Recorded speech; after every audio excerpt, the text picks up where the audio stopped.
Hey guys, it's Jamie and welcome back to another speed build. Today we are actually doing Simsie's challenge, where she has made this shell that you see here. And it is our jobs as simmers who follow her to, kind of make it into a house. There's some rules. You cannot change the exterior walls. You're allowed to change the height and stuff, but you can't change or delete any of the walls on the outside or add any. There's also, you see that little, I think it's by 2x4 square in there. You cannot remove. You have to try to incorporate it into your build. And originally I wasn't going to do a Victorian build, but the more I looked at this build, the more I thought, whoa, would be perfect for a Victorian house. So I apologize that it's another Victorian. I promised myself I was going to do something else, but here we are. So also here at this point, very early in the build, I was wondering if I was actually breaking the rules. So the official rule says you cannot change anything or add anything to the outside walls. But for the roof here, I wanted to do one of those Victorian roofs that originally I wanted to do a bloated roof, but I ended up doing a curved roof instead. And the only way I know how to do curved and bloated roofs is to build it in two parts. And that's where on this bottom layer here, you do that part, and then you do a little square up here, and then put another roof layer on top. So I think this technically breaks Kayla's rules of not adding any walls. If it did, I'm sorry, Kayla. I couldn't help myself, but I hope that she does see this build, because I'm really proud of it, and I hope she likes it, even if I did break the rules. But yeah, see here, I'm starting to work on the curve of it. Because originally I wasn't even sure if I wanted to do curve or bloated or just keep it as is. But I felt like if I was gonna, if I was doing what I was doing and it kind of seems like I was breaking the rules, I might as well just go for a curved roof to try to justify myself. But yeah, so as you guys know, I love Victorian houses, Victorian builds. When I first saw this shape, I thought I was gonna try to do more of a kind of contemporary home, or kind of late mid-century and later home, but that just didn't end up happening. The more I looked at it, the more it just reminded me of a lot of the Victorian builds in my own neighborhood that in the 20th century kind of became boarding houses. So I just couldn't help myself. It's really funny too, because with this I kind of came up with because I know Lilsimsie loves a house with a good story behind it. So I actually came up with this little background story where I said that there was a seafarer, because this home is in Bridleton Bay. And I said that there's a seafarer named Kayla Simsie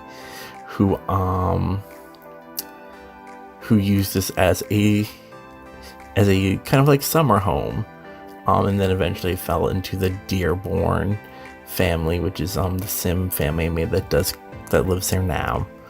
And I don't know, I just thought you might think that's funny. Maybe she'll hate it.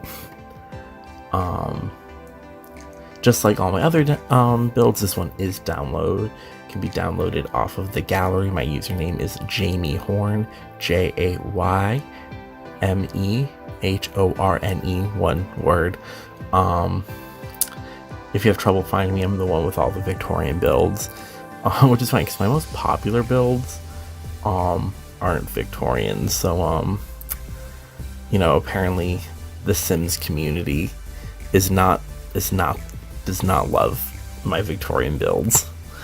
But hey, it's okay. As you see here, I'm starting to put those little dormers that we got from the Strangerville pack. I really like them, just because I think, for one, it's really important in Victorian and Gothic styles for it to be unbalanced. So I was trying to create unbalance with it. So here you see I'm putting down this blue with like the white trim. I had such a hard time with this because like it just was not matching up the way I wanted. I played with some things to try to replicate the trim. I ended up, just as you see about right now, I just changed the siding altogether to just like a solid blue, and then I end up going back in with white pillars to create that white siding that I wanted. You know, that was just because I wanted to match the dormers, and then I feel like sometimes when you try to use the swatches with like that white siding, it just doesn't work out. But as you see here, I'm working on the roof, on this idea here with the curved roof. I was really thinking of Gothic arches, Gothic windows.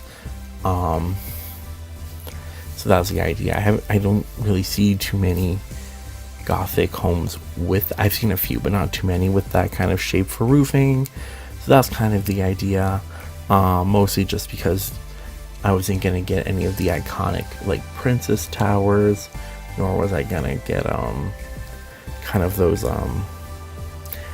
octagon, like those kind of rooms that are kind of like hexagon or octagon. I can't even speak, but you know what I mean. Those ones that kind of have like a hexagon shape sticking out. But you know, that's just part of the challenge. Is, you know, how was I gonna make this look Gothic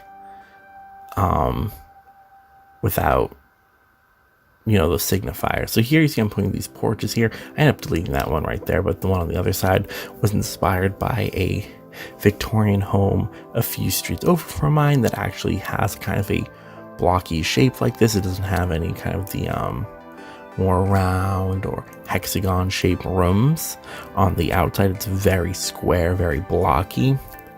So that's where I got this idea for this here. I liked it facing the back and not the front for just kind of like privacy reasons. That's another thing. Like, what I was really thinking about, because part of the rules is you could put it on any side and it would be fine. Like any side could be the front side. I really like the side I picked because of the way the door gets kind of like cradled almost.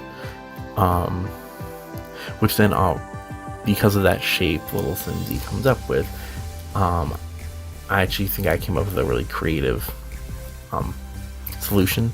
So here you can see the block that we're not allowed to delete. I kind of use it to frame the staircase. I ended up getting an idea later of what to do with that block, because I was like, I don't know what I'm gonna do.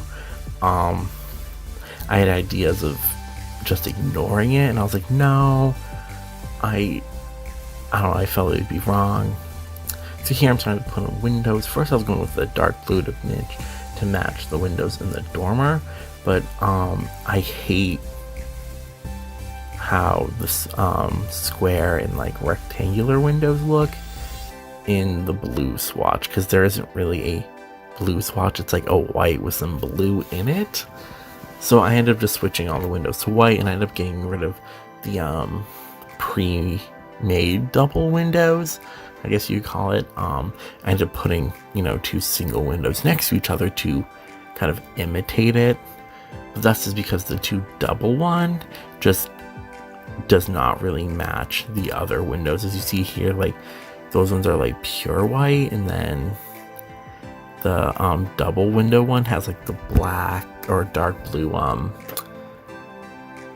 framing and stuff, so it just didn't work out. As you see here, I'm just deleting. Even when I get into like the decorating and the putting in the floor plans, I end up changing some of those windows anyways, like deleting some moving them around. But yeah, as you see here, I'm just really just plopping some things down, just trying to get an idea of how to make it look, how it feel. So I don't know if anyone else is doing this challenge. This challenge has been, it was super fun, but it was also super, I don't want to say difficult, but it's definitely, it was interesting to have to work with someone else's shell. Because that's something I've never really done. I always build my own houses. I don't even really like using the EA pre-made houses. If I'm gonna play a character, I generally will knock down the pre-made house first. Or if I've been more commonly doing, kicking the current people out and then knocking down the house, because nothing says like welcome to the neighborhood than kicking out all your neighbors. So yeah, as you see here, I believe I'm getting into the floor planning. I was really thinking about how in Victorian houses, they're described as being very maze-like. And that's just one thing I love about Victorian houses to begin with. They're very maze-like. They can be very crowded because of this. Here, that kind of entrance room ends up being kind of like the living room. Up here, we're getting into, okay, as you see here, this is my solution to the square that she gave us, is I took the closets from, I believe, City Living or Get Together, and just shoved them in there. And that's something I love about those closets, is that they can just inset into something like that and they just match up. It's great. So here I'm getting to the floor plan upstairs, and I wanted to do 4 bedrooms and a bathroom upstairs. The rooms are kind of long, which I don't really love, but originally that tiny room I just made was originally going to be a drawing room, and it became a study, because I kind of was realizing maybe this Victorian house in its original form, it was a drawing room, but in the 21st century we don't really have drawing rooms anymore. We have studies. Yeah. So I ended up cutting out a lot of the furnishing just because this video was getting very long. So you'll see me furnish, I believe, the living room and the kitchen, and then I cut out, I also cut out all of the landscaping.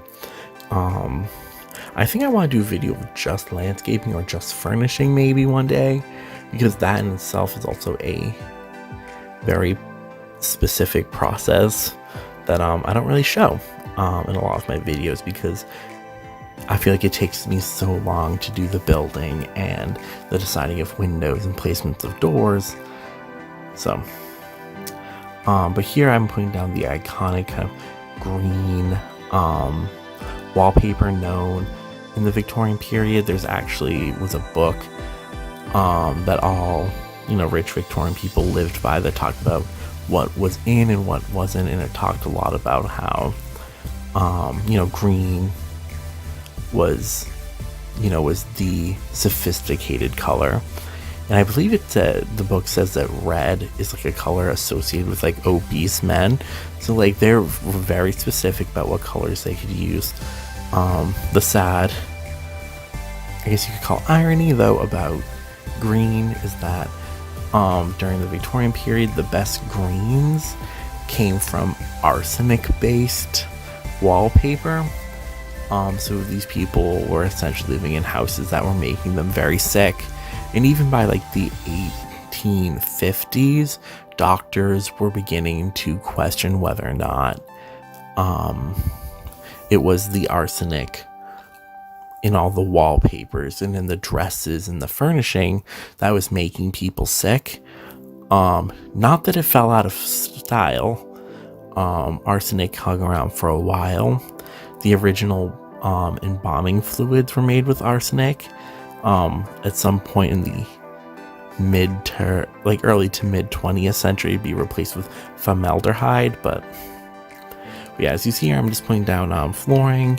I was really interested in the parquet flooring, because that's something that you see a lot in Victorian homes, which is interesting because that's also something you see a lot in 90s homes, and I think now a lot of people associate with the 90s and discussing 90s trends, but I see parquet flooring and I'm like, Victorian. That's just me. So yeah, what I decided to do here, because got that interesting shape, rather than just close it off, I put the coat rack in one part and then put like a lamp in the other, just to kind of utilize this space and not make it seem so pointless. Here I put a TV on top of the fireplace. I don't know how safe that is, but this is a Victorian house. Those weren't safe, so why would they be safe now in the 21st century? So I'm using this pack. I feel like I used a lot of in like all my builds. I feel like I used a lot of vampires and Strangerville, but in this one I also used a lot of cats and dogs, and I don't know if that's just because I was like in the cats and dogs world, or I just actually really like a lot of it. Like I love that couch and that chair that we got from it, because in the black swatch I think it really it almost fits that kind of like Gothic Victorian furniture that we got with vampires, which often I don't even really use the vampires furnishing. I feel like I use the base game really fancy ones and just put them in the black swatch. But I feel like often when you put them in the black swatch, they look like Barbie furniture. Like they just look plasticky. So I would rather use these ones instead. So you see here, I completely forgot. I fixed it later, but I changed the chimney back to brick color. Mostly for aesthetics, really. But yeah, here I'm putting down, like, I don't know, I really like this living room. I'm not a huge fan that you walk into the house and it's there, but I do like how it came out. And originally this room, I wasn't going to make the dining room, but now I was starting to think the closets could be where they store the tablecloth.